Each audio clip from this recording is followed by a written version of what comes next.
असल दोस्तों, अॼु जो मुंहिंजो टॉपिक आहे सरदार भोतार ऐं उन जा कंदार। जीअं त तव्हांखे ख़बर आहे, इहो हिकिड़ो आम टॉपिक आहे। इहो दुनिया में न पर सिंध में आम जाम हिनखे ॻायो बि वेंदो आहे। ऐं इहो हुजणु हिनखे सलाहियत ऐं क़ाबिलियत ऐं इज़तदार हिकिड़ो रुतबो ॾिनो वेंदो आहे। छाजे करे? छो त ॾिसो न, सरदारनि खे शुरू खां वठी करे जेको निज़ाम हुयो, उन में सरदार जेके हुया उहे पीरनि जो हक़ अदा कंदा। मतिलबु कंहिं बि क़ौम में अगरि को सरदार हूंदो त उहो पीउ जी शफ़क़त ऐं पीउ जी निमाणी ऐं पीउ जी नुमाइंदगी कंदो। ऐं उन सां गॾु जेके कमदार, उन जा भोतार, उन जा जेके वाठा हूंदा आहिनि, जेके उन सां गॾु हूंदा आहिनि, उहे जेके आहिनि उन निज़ाम में हिकिड़ो बहितरीनु किरदारु अदा कंदा हुआ। कंहिं ज़माने में ज़मानो मटियो, माण्हू मटिया।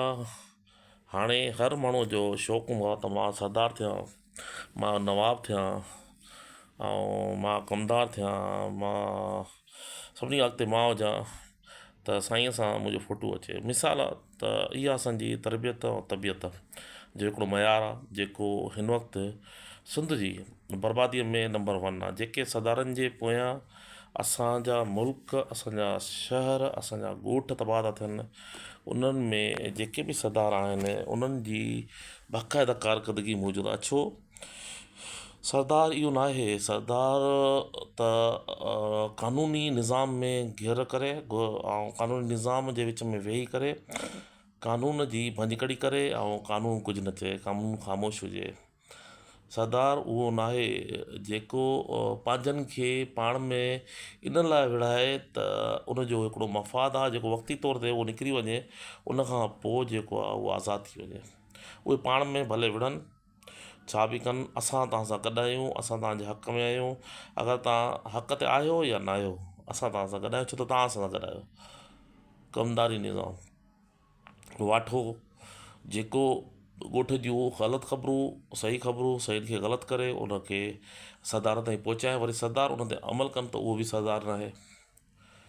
भोतार जेके पंहिंजे ॻोठनि में नवाबी ऐं पंहिंजे निज़ाम में पंहिंजो पाण खे वॾेरे शाही वारो जेको चोलो पाराईंदा आहिनि, अजाई सिजाई वारो, जंहिंजी न औकात आहे, न को निज़ाम आहे, न को सिस्टम आहे, न उनखे ख़बर आहे।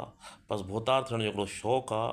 उन शौक़ जे चकर में उहे वॾेरनि ऐं सरदारनि जे चपलुनि खे चटण लाइ, उन्हनि जे पेरनि जे हेठों पवण लाइ ऐं उन्हनि सां गॾु वेही रहण लाइ, ऐं सॼो ॾींहुं सॼी राति उन्हनि जी ग़ुलामीअ में पंहिंजो पाण खे उन्हनि सां गॾु ऐं उन्हनि सां गॾु शामिलु थी करे उन्हनि जे लाइ कमु करणु। छो? छो त भोतार थियण लाइ उनखे लाज़मी आहे त सरदार जी रहनुमाई खपे, ऐं सरदार जी रहनुमाई उन्हनि भोतारनि लाइ इहो सरदार बाइस इज़त सरदार जी न आहे। सरदार अगरि भोतार ठाहे थो त उहो मोतबर ऐं ताक़तवर, ईअं न, इज़त वारो, मुआशिरे खे बहितर करण वारो, मुआशिरे में बहितरीनु निज़ाम आणण वारो, उहो सरदार आहे। सरदार जा जेके वाठा थींदा आहिनि, उन्हनि वाठनि जो कमु, उन्हनि में गवर्नमेंट बि शामिलु हूंदी आहे, उन्हनि में हुकूमी निज़ाम बि शामिलु हूंदो आहे। उन में उहे छा कंदा आहिनि, उहे सरदारनि जे चवण ते या उन्हनि जी ताक़त जे हुअण करे उहे उन्हनि जी पैरवी कंदा त मथां असांजी नौकिरी वञे, मथां असांजा बचा वञनि, मथां असांजा दरपत ते वञो। तव्हां न इदारनि जा वफ़ादार आहियो, न निज़ाम जा वफ़ादार आहियो, न सिस्टम, छो त तव्हां कंहिं मातहत न आहियो, पर तव्हां पंहिंजो पाण खे ग़ुलामीअ जी कड़ीअ में, कुते वारी ज़ंजीर में, ऐं पंहिंजे पाण खे बदतरीन जेके चवंदा आहिनि, बदतरीन हिकिड़े निज़ाम में पंहिंजो पाण खे शामिलु करे तव्हां इहो ज़ाहिर कयो त हिकु नंबर 1 तव्हां कंहिं ख़ानदान सां तालुक़ु न आहे तव्हांजो। नंबर 1 सभिनी खां पहिरियों तव्हांजो कंहिं ख़ानदान सां तालुक़ु न आहे।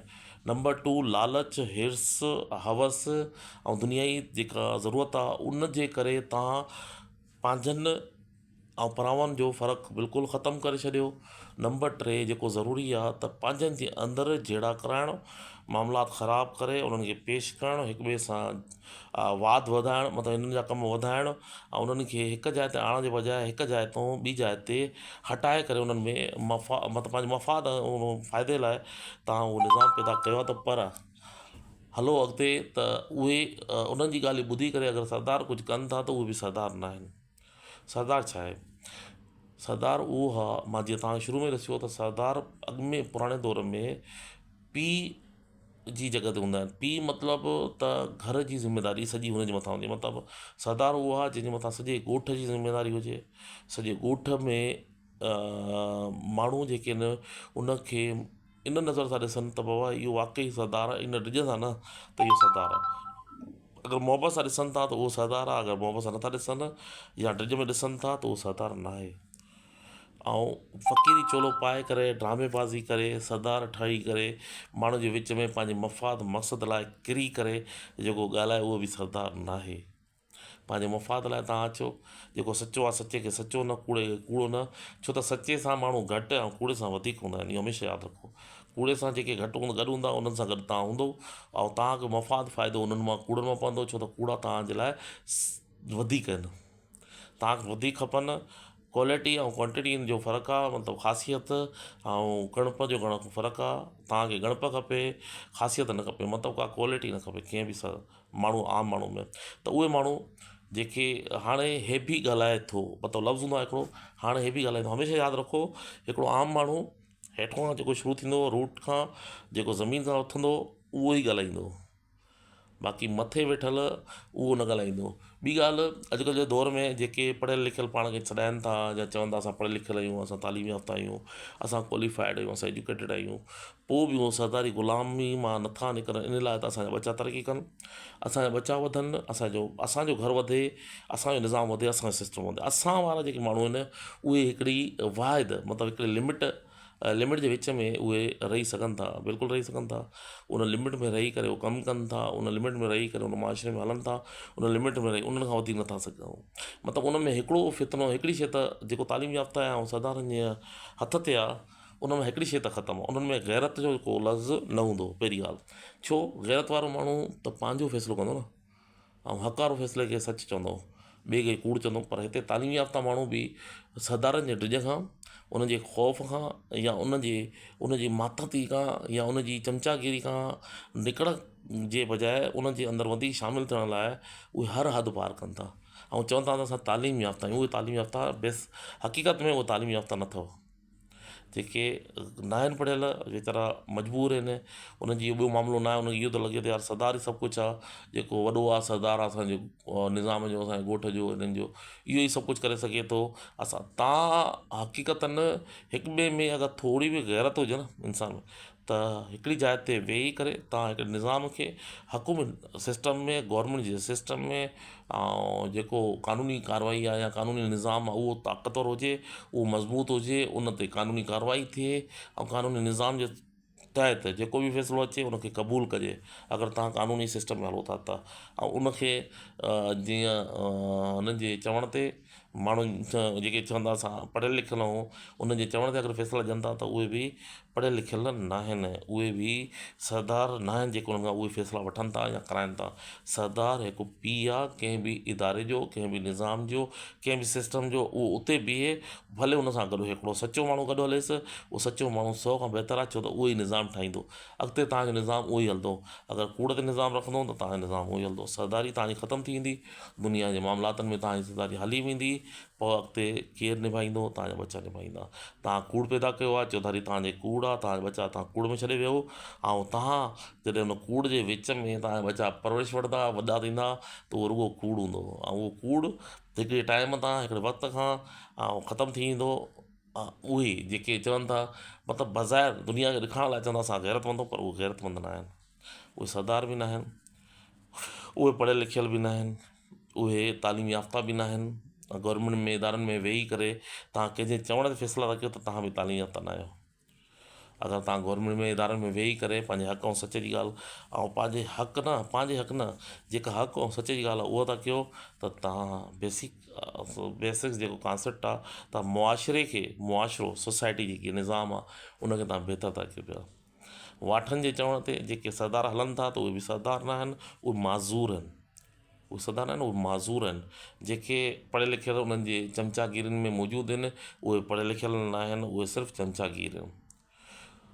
मासूम माण्हू जेके आहिनि उहे हमेशह इन शइ में ख़ुशि हूंदा आहिनि त असांखे सरदार साहब सां हिकिड़ो फ़ोटो निकितो, असां ॾाढो ख़ुशि थिया बाबा सरदार साहब सां फ़ोटो कढाइणु या उन सां गॾु वेहणु या उनखे उहो कढाए करे तव्हां पटका पाराइणु, पोइ उन खां पोइ उन जा पटका दूरि करणु, इहा बि सरदारी निज़ाम न आहे।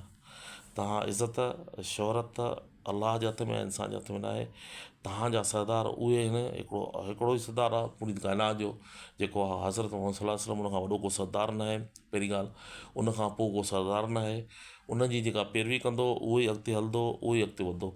दुनिया उन लाइ शायदि कंडा हुजनि, दुनिया शायदि उन लाइ अज़ाब हुजे, दुनिया शायदि उन लाइ बेकार हुजे, दुनिया शायदि उन लाइ कामयाबी न हुजे, दुनिया शायदि उन जे लाइ कुझु बि न हुजे, पर आख़िरत ऐं दुनिया बि अलाह साईं चए थो त मां अगरि तव्हां हिते हिकिड़ी नेकी था कयो, मां हुनजी 70 गुना वधीक तव्हांखे हुनजो सवाबु थो ॾियां। मिसाल आहे त हिकिड़ी नेकी जो सवाबु एतिरो आहे त सोचियो त तव्हां किथे हूंदो अगरि सच ऐं हक़ ते आहियो त निज़ाम सां सचाई करण वारा उहे सरदार उहे हूंदा आहिनि, निज़ाम सां सचा हलण वारा सरदार उहे हूंदा आहिनि, निज़ाम खे पंहिंजा बचा सम्झी करे उन्हनि सां सर्वाइव करणु, उन्हनि खे हलाइणु, सरदार उहे हूंदा आहिनि। ॿिनि माण्हुनि खे विढ़ाए उन में नफ़रत पैदा करे, उन में कुफ़्र पैदा करे, माहौल ख़राबु करे, हालात ख़राबु करे उनखे अॻिते वधाइनि, त उहे सरदार न आहिनि। जवाबु उहे सरदार न आहिनि। उमेदु आहे त तव्हां सम्झ आया हूंदो त सरदार बेसिकली सरदार छा आहे। सरदार हिकिड़ो अलाह जो बंदो आहे जेको अलाह मोकिले थो इंसान जे रहनुमाई लाइ ऐं इंसाननि जी भलाई लाइ। सरदार उहो आहे, उहो अगरि मुआशिरो ख़राबु थो ठाहे त उहो अॻिते बि नुक़सानु हुनजे पंहिंजे नसल असुल खे पवंदो, अगरि उहो भलो थो ठाहे त उनजो बि फ़ाइदो हुनजे असुल नसल खे पवंदो, दुनिया में बि ऐं आख़िरत में बि। सदक़ल्लाहु अज़ीम। औज़ु बिल्लाहि मिनश शैतानिर रजीम। बिस्मिल्लाहिर रहमानिर रहीम। इय्याका नअबुदु व इय्याका नस्तईन।